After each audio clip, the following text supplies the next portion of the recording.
আসসালামু আলাইকুম ওরহমতুল্লাহ। বেসিক কম্পিউটার কোর্সের এই পর্বে সবাইকে স্বাগতম। আজকের পর্বে এমএস ওয়ার্ডের আরও কিছু গুরুত্বপূর্ণ টুলস নিয়ে আলোচনা করব। বিগত পর্ব না দেখলে অবশ্যই দেখে নেবেন, কারণ ধারাবাহিকতা না থাকলে ভালোভাবে আয়ত্ত করতে পারবেন না। গত পর্বের শেষের দিকে বর্ডার নিয়ে আলোচনা করেছি। বর্ডার কিভাবে তুলতে হয় আজকের ভিডিওতে আমরা তা দেখব। সেই সাথে আমরা আলোচনা করব ক্লিপবোর্ড অপশন নিয়ে এবং টেক্সটের মধ্যে কিভাবে স্টাইল অ্যাপ্লাই করবেন এবং এডিটিং অপশন নিয়ে আলোচনা করব। প্রিয় ভিউয়ার্স, আমরা দেখতে পাচ্ছি আমাদের পেজের মধ্যে একটি বর্ডার রয়েছে। আমরা যদি ওই বর্ডারটি তুলতে চাই তাহলে কিভাবে তুলব? এজন্য আমাকে যেতে হবে প্যারাগ্রাফ অপশন থেকে বর্ডারে আমরা ক্লিক করব। এরপর আমরা নিচে চলে আসব বর্ডার অ্যান্ড শেডিং। এরপর আমরা পেজ বর্ডারে আসব। আমরা দেখতে পাচ্ছি আমাদের ডান পাশে একটি প্রিভিউ অপশন রয়েছে। এখানে টপ বটম লেফট রাইটে আমাদের বর্ডারটি শো হচ্ছে। আমরা যদি এটাকে নান করে দিই তাহলে এই বর্ডারটি উঠে যাবে। আমরা এখানে নানে ক্লিক করছি, দেন ওকেতে ক্লিক করছি। তাহলে আমরা দেখতে পাচ্ছি আমাদের এই মুহূর্তে আমাদের পেজের মধ্যে বর্ডারটি নেই। তাহলে আমরা বুঝতে পারছি কিভাবে পেজ থেকে বর্ডার তুলতে হয়। এরপর আমরা আলোচনা করব ক্লিপবোর্ড অপশন নিয়ে। ক্লিপবোর্ডের অধীনে 4টি অপশন রয়েছে। একটি হচ্ছে কাট, একটি হচ্ছে কপি, এরপর হচ্ছে পেস্ট, এরপর হচ্ছে ফরম্যাট প্রিন্টার। প্রথমে আমরা কপি নিয়ে আলোচনা করব। কপি হচ্ছে কোনো একটি টেক্সটকে হুবহু কপি করা, হুবহু নকল করা। আর কাট হচ্ছে সেটাকে আপনি নকল করবেন কিন্তু সেটা কেটে যাবে। পেস্ট হচ্ছে কপি এবং কাটকে পুনরায় নিয়ে আসা, পুনরায় স্থাপন করা। অর্থাৎ আপনি যেটাকে কপি করছেন সেটাকে পেস্ট করা, অর্থাৎ সেটাকে আপনি ফিরিয়ে আনা। যেটাকে কাট করছেন সেটাকে আবার নিয়ে আসা। তাহলে আমরা এটা ট্রাই করি। আমরা দেখতে পাচ্ছি I need to return this library books. আমরা যদি এই লেখাকে সিলেকশন করি, মাউসের লেফট বাটন দিয়ে আপনাকে সিলেকশন করতে হবে। আমরা মাউসের লেফট বাটন দিয়ে সিলেকশন করছি। এরপর দেখেন কপিতে ক্লিক করছি। ক্লিক করার পর আমরা যদি নিচে চলে আসি, এই জায়গার মধ্যে এসে যদি পেস্টে ক্লিক করি তাহলে আমাদের সেম লেখাটি, সেম সেন্টেন্সটি পরবর্তীতে পেস্ট হয়ে গেল। এই সেন্টেন্সের মধ্যে যদি আমি কালার অ্যাপ্লাই করি এবং আন্ডারলাইন দিই, এরপর আমি এটাকে যদি কাট করি, দেখেন এখান থেকে আমি কি করছি, কাট করার পরে আমি নিচে এসে যদি এটাকে কি করি, পেস্ট করি, দেখেন সেটা চলে আসলো। যেটা কাট হয়ে গেল সেটা চলে আসলো। অর্থাৎ কপি এবং কাটকে পুনরায় নিয়ে আসার জন্য আমরা পেস্ট টুলসটি ইউজ করতে পারবো। এখন আসি শর্টকাট কিভাবে ইউজ করতে হয়। কপির শর্টকাট হচ্ছে কন্ট্রোল-C। আমরা যদি কিবোর্ড থেকে কন্ট্রোল-C প্রেস করি তাহলে সেটা কপি হয়ে যাবে। যেমন আমি যদি এটা সিলেকশন করি, কিবোর্ড থেকে কন্ট্রোল-C দিই, তাহলে সেটা কপি হয়ে গেল। এরপর হচ্ছে পেস্টের শর্টকাট কমান্ড হচ্ছে কন্ট্রোল+V, ভেরির বি। আমি যদি নিচে এসে এটাকে যদি কিবোর্ড থেকে কন্ট্রোল-V প্রেস করি তাহলে সেটা পেস্ট হয়ে যাচ্ছে। এরপর হচ্ছে কাট। যেমন আমি এটাকে কি করব, কিবোর্ড থেকে কাট করব। এখানে দেখতে পাচ্ছি আমরা কিবোর্ড শর্টকাট হচ্ছে কন্ট্রোল-X। কিবোর্ড থেকে আমি কি করলাম, কন্ট্রোল-X দিলাম। উপরে এসে আমি এটাকে আবার কি করব, পেস্ট করব, কিবোর্ড থেকে কন্ট্রোল-V। তাহলে আমরা ম্যানুয়ালি দেখতে পাচ্ছি কিভাবে কাজ করে এবং শর্টকাট কিভাবে কাজ করে। এরপর আমরা আলোচনা করব ফরম্যাট প্রিন্টার নিয়ে। ফরম্যাট প্রিন্টারের কাজ কি? ফরম্যাট প্রিন্টারের কাজ হচ্ছে যে উপরের প্যারাগ্রাফের মধ্যে যে সকল স্টাইল অ্যাপ্লাই করা হয়েছে ওই সকল স্টাইলগুলো যদি আমি নিচের প্যারাগ্রাফের মধ্যে নিয়ে আসতে চাই তাহলে আমরা ফরম্যাট প্রিন্টার অপশনটি ইউজ করতে পারবো। যেমন আমি উপরের প্যারাগ্রাফের যে কোনো একটি লাইন কিংবা যে কোনো একটি অংশ আমি ক্লিক করে সিলেকশন করছি। এরপর হচ্ছে আমি ফরম্যাট প্রিন্টার ক্লিক করছি। ক্লিক করার পর দেখেন আমার কার্সর পয়েন্টটা পরিবর্তন হয়েছে। আমি জাস্ট আমার যতটুকু অ্যাপ্লাই করা প্রয়োজন ততটুকু আমি সিলেকশন করে দেব। এভাবে করে ড্র্যাগিং করে সিলেকশন করে দেবেন। তাহলে দেখেন উপরে যে স্টাইল ছিল সেটা নিচে অটোমেটিকলি চলে আসছে। এভাবে করে আপনারা অনেক বড় বড় কাজ খুব অল্প সময়ে করতে পারবেন। তাহলে আমরা ক্লিপবোর্ড অপশন থেকে কাট, কপি, পেস্ট এবং ফরম্যাট প্রিন্টার নিয়ে আলোচনা করেছি। এরপর আমরা আলোচনা করব স্টাইল অপশন নিয়ে। স্টাইলের মধ্যে অনেকগুলো স্টাইল রয়েছে, প্রত্যেকটা অ্যাপ্লাই করে দেখব। যেমন আমি এটা পুরোটা সিলেকশন করলাম, এরপরে এখানে স্টাইল অপশনে ক্লিক করছি। দেখেন প্রথমে রয়েছে নর্মাল, এরপর রয়েছে নো স্পেসিং, অর্থাৎ আপনার প্যারাগ্রাফ কিংবা আপনার সেন্টেন্সের মধ্যে কোনো কি থাকবে না, স্পেস থাকবে না। এরপর হচ্ছে heading, heading 1, heading 2, title, subtitle, অর্থাৎ স্টাইলটা এইভাবে হবে। আপনি মোর অপশনে ক্লিক করেন, এখানে নিচে ড্রপডাউনে ক্লিক করলে আরও অনেকগুলো অপশন আপনি দেখতে পারবেন, অনেকগুলো স্টাইল আপনি দেখতে পারবেন। এটা হচ্ছে এভাবে, এটা হচ্ছে এভাবে, এরপরে এটা এভাবে, এটা এভাবে। আপনার যদি কোনো প্যারাগ্রাফকে নির্দিষ্ট একটা স্টাইলে দেখানোর প্রয়োজন হয়, এক্ষেত্রে আপনি এখান থেকে এই স্টাইলগুলো ব্যবহার করতে পারেন। যদি প্রয়োজন না হয় তাহলে ক্লিয়ার ফরম্যাটিং দিলে সেটা চলে যাবে। এরপর আমরা আলোচনা করব ফাইন্ড, রিপ্লেস, সিলেক্ট। এটা হচ্ছে এডিটিং অপশনের অধীনে। সিলেক্ট হচ্ছে আপনি কোনো একটা টেক্সটকে সিলেকশন করা।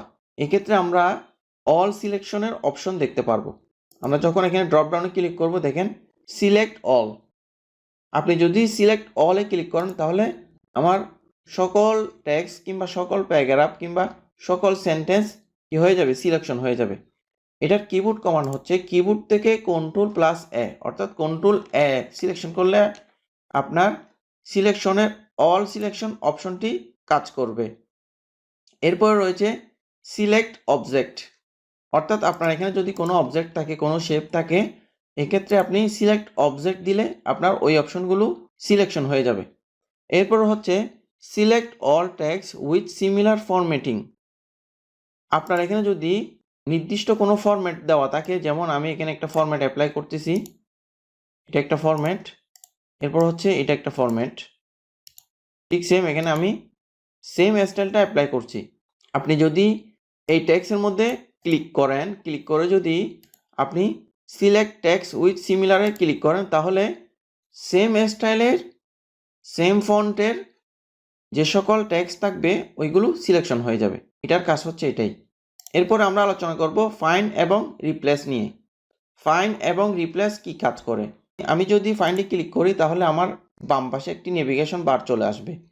এখানে আপনি কি খুঁজতে চাচ্ছেন সেটা আপনি লিখে দিবেন। যেমন আমি যদি MEN, তাহলে দেখেন যত মেন ওয়ার্ড রয়েছে সবগুলো অটোমেটিকলি দেখাবে, সিলেকশন দেখাবে। এরপরে যদি আপনি চান লেজি কিংবা ডগ ওয়ার্ডটি সিলেকশন করতে, তাহলে আপনি করতে পারেন। যেমন আমি দিচ্ছি লেজি, দেখেন লেজি যে সকল ওয়ার্ড রয়েছে সেগুলো অটোমেটিকলি সিলেকশন হয়ে গেছে। এভাবে করে আপনি কোনো একটি ওয়ার্ডকে আপনি সহজে বুঝতে পারবেন। এরপর রয়েছে রিপ্লেস। রিপ্লেসের কাজ হচ্ছে প্রতিস্থাপন করা। যেমন আপনি চাচ্ছেন যে লেজির জায়গায় অন্য একটি ওয়ার্ড নিয়ে আসবেন, অথবা ডগের জায়গায় আপনি ক্যাটকে নিয়ে আসতে চাচ্ছেন, এক্ষেত্রে আপনাকে রিপ্লেস অপশনটি ব্যবহার করতে হবে। যেমন আমি ফাইন্ড ওয়ার্ডের মধ্যে দিচ্ছি যে ডগ, ডগ দেওয়ার পর আমি রিপ্লেসের মধ্যে দেবো যে ক্যাট। এখানে নিচে দেখেন রিপ্লেস মানে অর্থাৎ আপনি একটাকে রিপ্লেস করবেন। যদি ফাইন্ড নেক্সট দেন তাহলে পরবর্তী ওয়ার্ডটি বাদ দিয়ে এর পরের ওয়ার্ডে চলে যাবে। আর যদি রিপ্লেস অল দেন তাহলে সবগুলো ওয়ার্ড ক্যাটে পরিবর্তন হয়ে যাবে, অর্থাৎ ডগ যে সকল ওয়ার্ড রয়েছে সবগুলো আপনার ক্যাটে রিপ্লেস হয়ে যাবে। আমরা একটু ট্রাই করি, রিপ্লেসে ক্লিক করছি, দেখেন সিলেকশন হয়েছে, এরপর হচ্ছে রিপ্লেস, তাহলে এটা ক্যাট হয়ে গেছে। আমি পরবর্তী ওয়ার্ডটি চাচ্ছি না, এক্ষেত্রে আপনি কি করবেন, ফাইন্ড নেক্সট, তাহলে এটা রিপ্লেস হয় নাই। আবার যদি চাই তাহলে রিপ্লেসে ক্লিক করব। এভাবে করে আপনারা ওয়ার্ডকে সহজে রিপ্লেস করতে পারবেন।